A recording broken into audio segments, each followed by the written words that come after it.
on his mobile phone. Jack Straw says the rush hour blasts bear all the hallmarks of Al-Qaeda. Eyewitnesses describe scenes of carnage and terror, were suicide bombers to blame after flying to London to deal with the crisis. And the long journey home, the transport system in chaos. Sky News with Jeremy Thompson. Good evening. Welcome to Sky News at 10 on the day that terrorism returned to London. 4 bombs exploded in the centre of the capital within the space of 64 minutes, aimed at the transport network at the peak of the morning rush hour. 37 people are known to have lost their lives. That number certain to rise. The highest estimate puts the number of dead at 65, yet to be confirmed. It is the worst terrorist attack on London. And Jack Straw, the Foreign Secretary, says it bears all the hallmarks of Al-Qaeda. Sky's Peter Sharp has this report.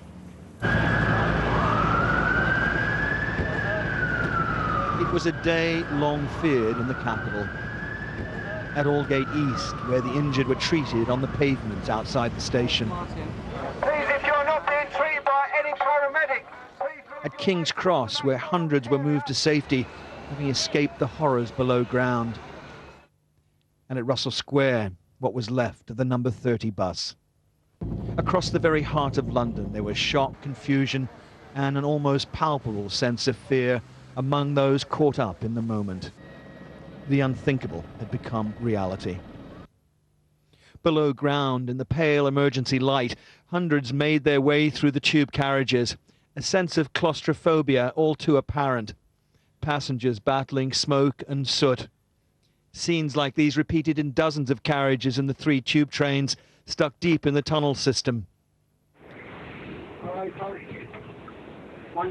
Hundreds of others who'd escaped the blast were led from their carriages stranded underground and moved through the tunnels to the next station.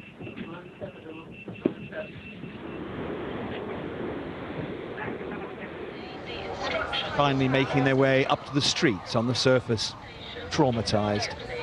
Because all the windows came in and smashed and people are coming and my window didn't break and I got a seat. I think the worst is people standing. So I have no idea. It was just black and we just got out, so we have no idea. What did you hear after the explosion? People just screaming. You saw the carriage and it was literally the roof and the side was all over the place. And there were people like in underwear, like with their bodies covered with blood, and it was awful. Yeah, and there's people just screaming and just asking for help, and the underground staff were trying to get the people that were safe just to walk out, and they weren't actually going into those carriages. The carriages were filled with this like dusty smoke. With the entire tube system shut down and buses struggling to cope with crowds fleeing the area, London's road network was targeted. One of the capital's signature red double-decker buses was hit. The force of the explosion ripping the roof from the vehicle.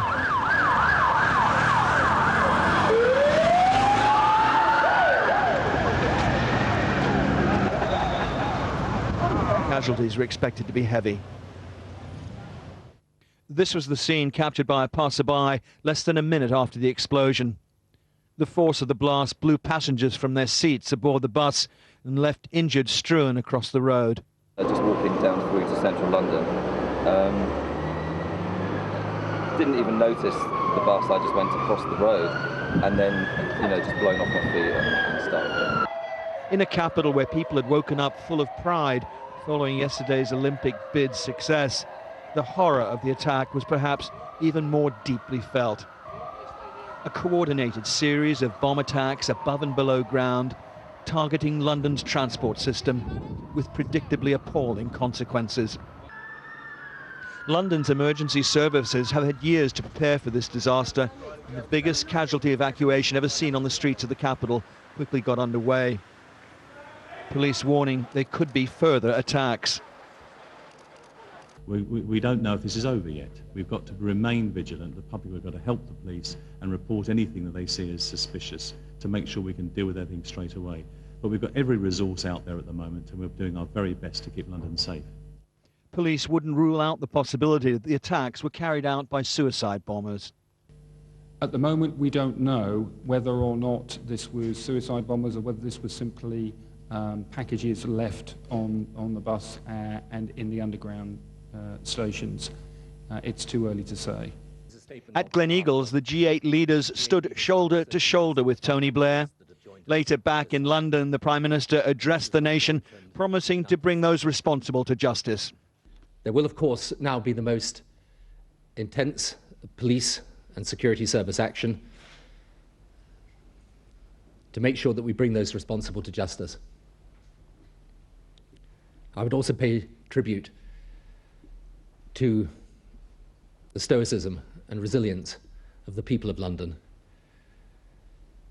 who have responded in a way typical of them. By late afternoon, the emergency services confirmed that all those trapped below ground had been brought up to safety. A senior police officer admitted recently it's not a question of if terrorists will hit the capital, only when. Tragically, that prophecy was realized on the streets of the capital this morning. Peter Sharp, Sky News. Considering the scale of the attacks at rush hour this morning, there's surprisingly little destruction to be seen above ground. Most of the devastation, of course, deep underground near the 3 tube station, one just 100 yards or so away, Russell Square. What you can see above the ground is just round the corner from here, where the number 30 bus was literally ripped apart by that explosion this morning. It was on its way through Tavistock Square carrying passengers who'd moved away from the main railway stations because of the blast a few minutes before. It was heading down through towards Russell Square and on towards Marble Arch when the bomber hit, and it's thought, according to our crime correspondent, it could well have been a suicide bomber. There are known to be 2 dead there, but there are concerns that the death toll from the bus attack alone could be far more severe. Of course, apart from the 37 that we now know to be confirmed dead, around 700 people were injured, and they've been treated at hospitals all over London. Sky's health correspondent Thomas Moore reports now on the efforts to save lives and ease the suffering of those caught up in these attacks. Within minutes of the first blast, hospitals around the capital triggered their major emergency plans. Mobile medical teams were dispatched to each of the scenes to stabilise seriously injured casualties and treat the walking wounded. I couldn't count everyone from the next carriage. It was awful. There's people still stuck in their seats with blood dripping off them and their faces covered in blood. People looked like they were trapped. And there's a whole chunk missing. We walked up the track where the explosion happened. The train had obviously rolled on a few feet from there, but there was more debris, more side panelling or roof, and there was one body still under that with his trousers blown off. I saw his leg, you know, just leaning on top of my left leg, which was strapped, and I saw his bone sticking out. The knee here, you know, the bone from our knee sticking out, and I could feel, you know, the sharpness because I was trying to help him and keep him awake. But then when I opened my eyes, another guy there was absolutely naked, you know, and he was slumped on another top body, I think, and he was absolutely dead. The Royal London Hospital, just 500 metres from the Aldgate blast, received the largest number of casualties. A convoy of double-decker buses brought those with minor injuries, while the hospital's helicopter ambulance airlifted doctors and intensive care equipment over the gridlocked streets to the blast scenes. The rapid response saved lives. Many of the casualties were later discharged. Others required immediate surgery. Breaks to the legs, breaks to the bones, bony skeleton, burns, quite a lot of burns, which are fairly superficial, but nevertheless flash burns and inhalational burns as well. Makes the whole thing fairly difficult to cope with. But it's, you know, it's not it's something we do. Casualties were distributed around 6 hospitals across the capital. At St Mary's in Paddington, this man was treated for burns and lacerations. We just pulled out of Edgware Road, and next thing I know, there's a large flash of light. Felt a burning sensation on my hands, put my hands up to my face. Was on the floor by that point. Yeah, yeah, I can't recall anything prior to that, any noise, any bang. And as soon as I realised, you know, there'd been an accident, got up, had a look around, saw where the exits were. The train was a complete standstill, the lights are out, a lot of smoke in the carriage, not a lot of people moving. As patients were stabilised, some were transferred for specialist treatment. Others remain in intensive care. London's hospitals have had to cope with bomb blasts and train crashes in the past. They have major incident plans to cope with the large number of casualties. Here they brought in extra staff, more blood, and they cancelled routine operations. Doctors described the atmosphere inside A&E as calm. Medical staff learned to deal with trauma, but this was on a scale they hope never to see again. Thomas Moore, Sky News at the Royal London Hospital. Thomas joins us now live from the Royal London Hospital in Whitechapel.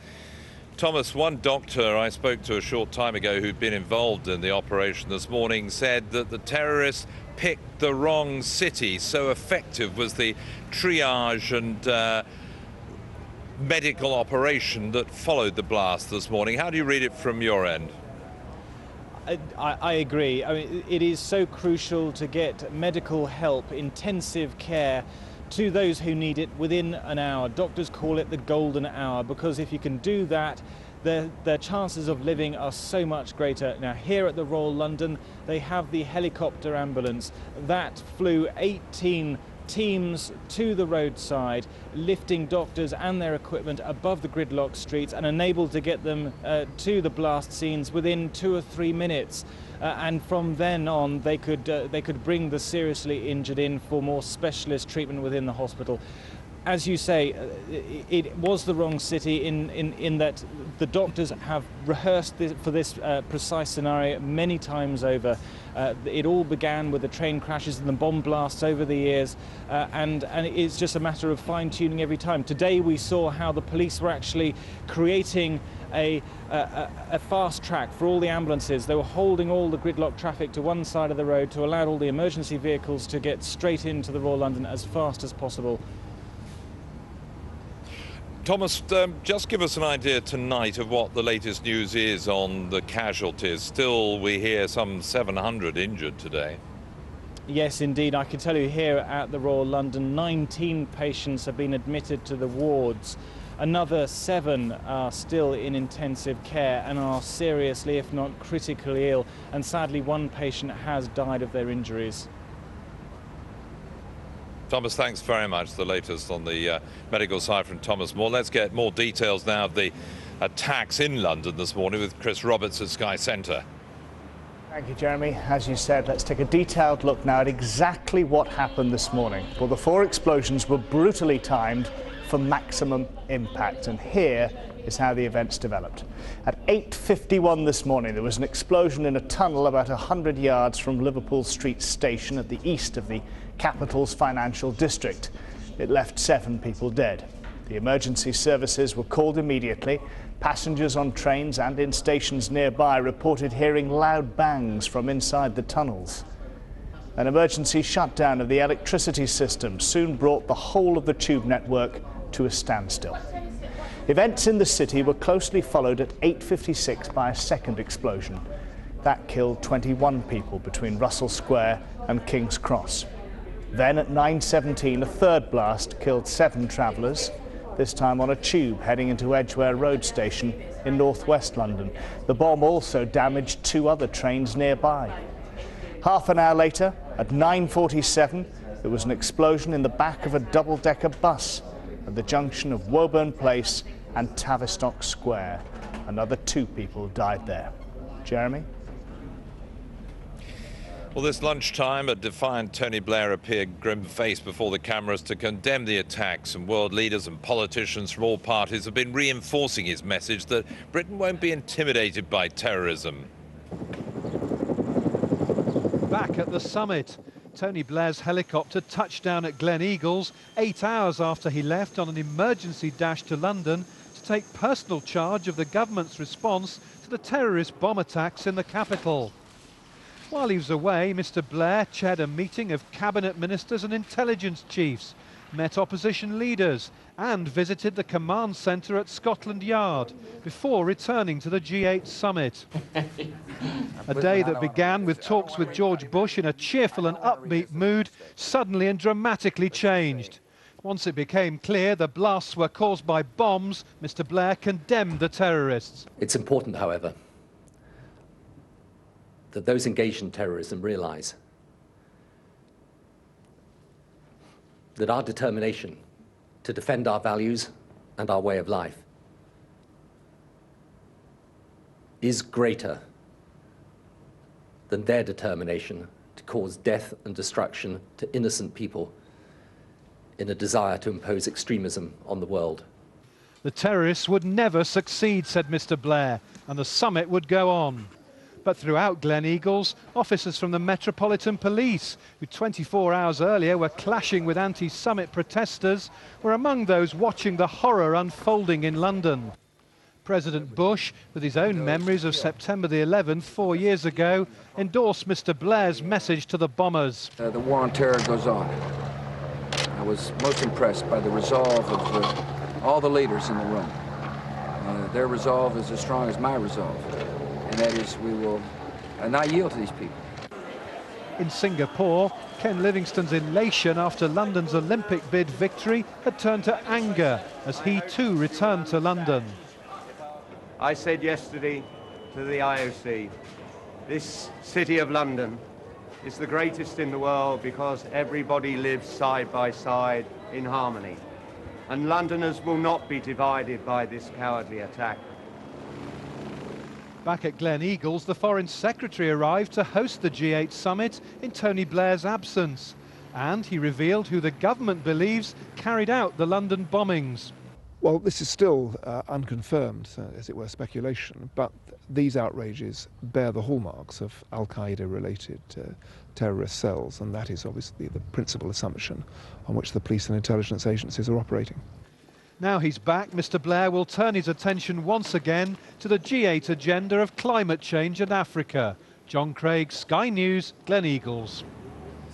Sky's political editor Adam Bolton is at that G8 summit in Gleneagles tonight, joins me live. Evening, Adam. The Prime Minister, both emotional and seemingly very angry. Yes, indeed, really extraordinary day here. The mood changing so quickly, and I think probably the most memorable moment was when the Prime Minister, flanked by 14 other leaders, the G8 leaders and the leaders of emerging economies like China and India, made that statement saying that this was an attack on values which they all shared, that they'd all felt the scourge of terrorism, and that they would prevail and the terrorists had got it wrong. He also made the point that he felt it was particularly barbaric, as he said, to attack deliberately, and he made it quite clear he believed it was deliberately, on the day, the main day of the G8 summit, which was trying to deal with issues such as poverty in Africa and climate change, of interest, he argued, to all humanity. Though a determination to keep G8 going in the face of this terrorism. Absolutely. He had to take a difficult decision. Clearly, most British people would expect him to take charge of the situation. What he did, in fact, was to ask the other participants in the summit and say, I think I ought to go to London. Is that all right with you? I also think that we shouldn't abandon this summit. They all agreed with that. And tonight, I'm told, the Prime Minister came back with renewed determination on the issues of climate change in Africa. He believes that really significant deals and statements are now within reach. Of course, they put off making any communiques this evening until tomorrow, so he's determined to clinch those and to announce them. And indeed, as well as his closing chairman's statement at the G8 table, it is quite likely that he will decide to do a news conference as well to really ram home the important things that he believes have been gained here through civilized politics rather than the barbaric actions of the terrorists today. Adam, thanks very much. Adam Bolton up at Gleneagles at G8. So, Who did this? Who was behind these attacks? Sky's Foreign Affairs editor Tim Marshall's been looking at the lineup of potential culprits and their motives. Shocking, but not surprising. No warning from the terrorists, but one made repeatedly by the authorities. With all the terrorist resources arrayed against us, and given that some of them are prepared to give their own lives in order to take life, it would be inconceivable really that one day some will not get through. Ever since September the 11th, 2001, the British authorities have feared an attack. Britons died at Bali in 2002 as the war on terror and of terror got into full swing. In Istanbul in 2003, British interests and lives were directly targeted with explosions at the consulate and at the HSBC Bank. I'm English! Geographically, things got closer to home in Madrid last year. That attack was carried out by an Islamic terror group. London bears a striking similarity. Both operations targeted the capital city's transport network. Both took place during the morning rush hour. Madrid and London suffered multiple closely timed attacks, and on both occasions the attacks coincided with major events. In Spain, the election; in Britain, G8. The Madrid attacks indirectly led to a new Spanish government pulling its troops out of Iraq. Already a previously unknown Islamist group called Al-Qaeda in Europe is saying it carried out the London bombings in revenge for the British presence there. There's no reason to believe the claim, but the motive is likely to be connected. This is the type of group most likely to be involved. Islamist, Bin Laden-inspired, Afghan-trained. Capable of putting together the bombs, the money and the plan over the long term. We're looking at a group of sleepers. There'll be people who have been here for many, possibly many years, who have given no evidence of any criminality or suspicion, who will have been accumulating money and accumulating material of some kind, but behaving in a normal way, amalgamating and merging with the rest of the Muslim community of London, which is very large. And one day somebody will say, well, let's go for the G8. It's our turn today. So the hunt is on. MI6, MI5 and the anti-terrorist squad are searching for a group they now know are in the UK. That's for the short term. As part of the bigger picture, there's still Afghanistan. There are still Al-Qaeda-type bases there using drug money as finance for operations. Targeting them is about to go up the British list of priorities. Tim Marshall, Sky News. Sky's crime correspondent Martin Brunt's keeping abreast of any developments in the police investigation and joins us live now from Scotland Yard. Evening, Martin. Any progress? I'm sure there's lots of progress going on. The thrust of a lot of the police work in connection with the ambulance service and the fire brigade tonight, of course, is to reach anybody who may still be stuck in those tube carriages that have been shoved and blown apart deep into the tunnels below King's Cross and Russell Square. It's difficult work tonight. It's going to go on for a long time beyond tonight. There are fears and some evidence that tube tunnels have collapsed in the wake of those explosions. The priority is to get to anybody who's still there, and of course it's also hampering the forensic investigation that is very important in finding the clues to these bombers.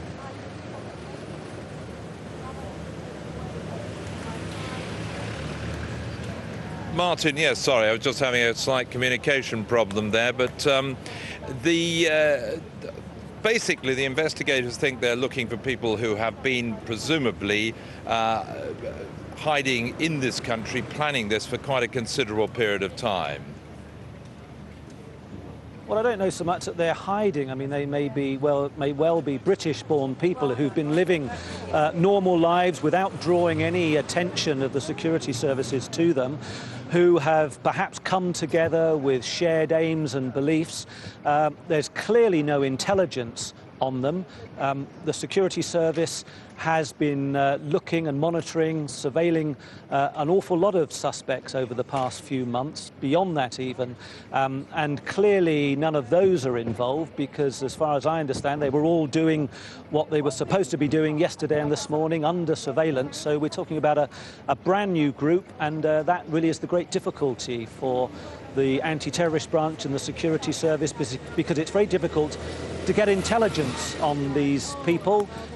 It's unlikely that anybody's going to come forward and offer information as they would in the wake of an armed robbery or a murder. There just isn't that inbuilt underworld system rather, that's going to come up with that kind of information. It's a very difficult task. Martin, thanks very much. Martin Brunt at Scotland Yard. Now, the chaos which followed this morning's explosions would undoubtedly have been part of the terrorist plan. In the aftermath, the entire tube network was closed down, every bus in central London taken off the road, and hours after the attacks, thousands of commuters were left stranded. The motorways are crammed with people trying to get home this evening. With many offices and workplaces telling staff to leave early, the normal rush hour began mid-afternoon and has caused chaos. Passengers trying to catch flights from Heathrow abandoned their cabs, walking along the hard shoulder. In the capital itself, the train stations have been heaving, with people hoping they can still get home by public transport. Many of the passengers arriving here at Waterloo Station have actually walked across London to try and get home. Those unable to get to the east of the city, staying with friends and relatives in the southwest. There were more than 3 shifts of staff on duty at the station to direct passengers, plus many visible community support officers and discreet plainclothes security staff. Most passengers were phlegmatic. I agree with what Mr. Blair said earlier on today, in that they're not going to beat us, we'll just carry on as normal. People that have gone to work today to do their normal job, and they're obliterated. It's just awful, and it's been very frightening. We had the opportunity to leave work much earlier today. I feel very, very worried about actually turning up here. Obviously, I was a bit concerned about how many people are going to be here trying to get home and what the congestion is going to be, but the terrorists certainly won't scare me off about using transport, public or main rail. With no tubes, for some commuters the only option was to walk home. Many hotels said they're full, with people booking in for one night. All West End shows were cancelled, and many schools in London will be closed until Monday. Nicola Hill, Sky News. Well, let's join Sky's Paul Harrison, who's live outside King's Cross Station, not far up the road from where I am. Evening, Paul. I'm sensing the roads are easing up a bit, not so much traffic around, but an awful lot of people haven't made it home from London tonight. Absolutely, Jeremy. If we'd spoken 5 or 10 minutes ago, you'd have seen a very different scene to the one that's behind me now. Cars passing me, pedestrians as well. About 5 or 10 minutes ago, the roads were still closed around King's Cross. Very eerie feeling around the fact that it is very, very ghost town-like around the station, as you would imagine. Different, of course, then to the scenes that we saw at just shortly before 9 o'clock this morning, when the blast took place here at 8:56. Then people streaming out of the station, and as you say, the problem was certainly during rush hour of people trying to get back to where they live outside of the capital. But even has a massive impact on the people who live in and around this area as well. Just to give you one example, a lady arrived here about 15 minutes ago, just before the cordons were lifted. She just wanted to get to her house just up the road here, but it was inside the police cordon. She climbed underneath, she was ushered back out, and I think after the experience of today and the, so close to her home, and then she was ushered away by police, she burst into tears. I think really it was all too much for her, and I think for many hundreds of thousands of people who've been affected by this. I've also detected a slight blitz spirit tonight, that a lot of people who haven't made it home or perhaps live around London have just decided to go out and party as a show of defiance to the terrorists that they can't stop life going on in London. Well, I think you're right, although I think many people who did try to get out of London this evening, we saw some of the scenes you would have seen as well, Jeremy, of people walking down the hard shoulder, down the M4. You just don't see that kind of thing. Many people braving those kind of conditions, I don't think will try and come back into London tomorrow. If they were doing that on the way out, I don't think they'll want to repeat that. But as you say, people very much if they're working in town tomorrow, will be trying to find somewhere to stay in town tonight. But still extremely quiet. It's a Thursday night, and aside from Friday and Saturday, probably one of the busiest nights of the week. But even driving through London, as you did earlier, Jeremy, it's extremely quiet. And I think people, if they have left the city, may choose that, given that it's Friday tomorrow, may choose to take a long weekend. Thanks, Paul. And it's worth bearing in mind, incidentally, that the Transport Secretary Alistair Darling told us a little bit earlier in the evening that they hope to get a lot of the tube system, apart from this very damaged area in the middle of London, as well as buses and as well as trains, up and running as much as possible tomorrow and over the next few days. They want to try and kickstart the transport system as swiftly as possible to get the city back on its feet. Well, another inevitable question, of course, is how was this allowed to happen? How did terrorists get explosives onto London's transport network at peak time in the first place? Sky's Jonathan Samuels reports. Fire, police and ambulance crews train extensively for emergencies on London's transport system. This was the last big exercise a year and a half ago. And this is the horrific reality they were preparing for and are now dealing with. London Transport is clearly a soft target for terrorists. The capital's underground is the world's busiest, carrying 3 million passengers a day. London buses carry nearly 5.5 million passengers daily. For terrorists, the city's transport system has many weaknesses. The main weaknesses are the very function of the network. The network is to enable people to make short distances, vast numbers of people. You can't possibly monitor all those number of people. As I said, once you're on the network, you go where you like on it. And you can choose your spot. If you're a suicide bomber, you can choose your spot to cause maximum mayhem and maximum damage. In the 70s and 80s, security experts gained much experience from more than a dozen IRA bombings on the underground and rail networks. So, over the years, how has security been strengthened? We have given advice and we've received cooperation from the transport services around raising people's awareness of the possibility of suspect devices. We have worked over recent months and years with British Transport Police, with the City of London Police, with London Ambulance Service and with the London Fire Brigade and all the other emergency services.